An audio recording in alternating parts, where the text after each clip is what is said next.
पुढच्या बातमीकडे वळूयात। कांदा प्रश्नासंदर्भात राज्य सरकारची दिल्लीमध्ये शहांसोबत सकारात्मक बैठक झाली आहे। कांद्याचा 15 रुपये 80 पैसे दर निश्चित करण्यात आलाय। दर आणखी वाढवण्याची मागणी केलेली आहे असं फडणवीसांनी म्हटलंय। 10 लाख टन कांदा खरेदी नाफेड एनसीसीएफनं करावी अशी मागणी केली असं फडणवीसांनी स्पष्ट केलंय। कांदा निर्यातीवर कोणतीही बंदी नाही असं देखील फडणवीसांनी अधोरेखित केलंय।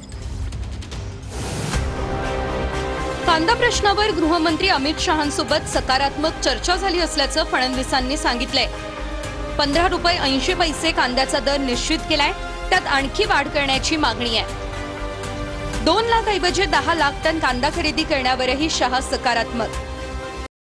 10 लाख कांदा खरेदी नाफेड एनसीसीएफनं करावी अशी मागणी केली असल्याचं फडणवीस म्हणाले। नाफेड एनसीसीएफ मध्ये जाणीवपूर्वक कांदा नाकारला जातोय, त्यावर नियंत्रण आणलं जाईल। कांद्याची खरेदी व्यापाऱ्यांकडून नाही तर शेतकऱ्यांकडून झाली पाहिजे अशी मागणी केली। एमएसपी वाढवणं गरजेचं आहे असं शहांनी मान्य केलं। कांदा निर्यातीवर कोणतीच बंदी नाही। कांद्याचे बियाणे मोठ्या प्रमाणात एक्सपोर्ट होत आहेत। कांद्याचे भाव स्थिर राहण्यासाठी उपाययोजना सुचवल्या आहेत अशी माहितीही फड दिली आहे। कांद्याचा जो खरेदीचा भाव आहे तो कालच वाढवून 15 रुपये 80 पैसे केलेला आहे।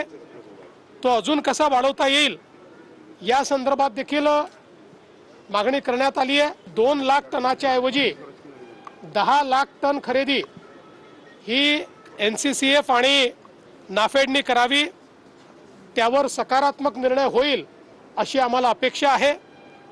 यासोबत काही अजून कांदा उत्पादक शेतकऱ्यांना मदत करण्याकरता आणि कांद्याचे भाव स्थिर राहावे याच्याकरता उपाययोजना सुचवलेल्या आहेत, त्याच्यावरही त्यांनी सकारात्मकता दर्शवलेली आहे। जे कांद्याच्या आणि साखर उद्योगाच्या अतिशय कठीण प्रश्न सध्या मी शेतकरी तोंड देत होते, त्यावरती नक्कीच साधक बाधक चर्चा झाली आणि 10 दिवसामध्ये सकारात्मक निर्णय देण्याचा आम्हाला आश्वासन मिळालेलं आहे।